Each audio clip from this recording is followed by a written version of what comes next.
আজ তোমাদের সঙ্গে এক দুর্দান্ত এঁচোড় চিংড়ি রেসিপি শেয়ার করছি, যেটা খেতে খুবই টেস্টি হয়। তো চলো শুরু করি।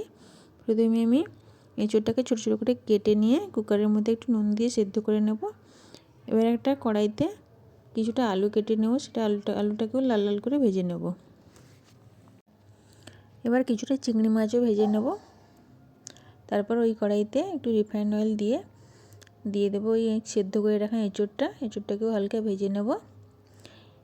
এবার আমি দিয়ে দেবো সর্ষের তেল, গোটা গরম মশলা, তেজপাতা, শুকনো লঙ্কা, পেঁয়াজ কুচি দিয়ে দেবো।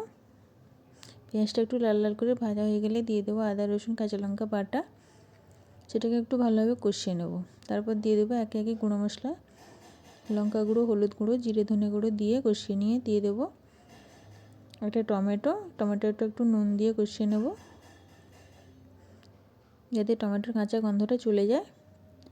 এবার একটু জল দিয়ে দেবো যাতে মশলাটা পুড়ে না যায়। তারপর দিয়ে দেবো কাজু আর মগজদানা আগে থেকে বেটে রেখেছিলাম, সেটাকে একটু দিয়ে কষিয়ে নেব। তারপর দিয়ে দেবো ভেজে রাখা এঁচোড় আলুটা, তারপর একটু জল দিয়ে ভালোভাবে কষিয়ে নেব। তারপর ঢাকা দিয়ে দেবো। ঢাকাটা খুলে আর একটু নাড়াচাড়া করে দিয়ে দেবো পরিমাণ মতো জল দিয়ে তারপর ভেজে রাখা চিংড়ি মাছগুলোও দিয়ে দেবো। এরপর মিডিয়াম আঁচে রান্না করে নেব।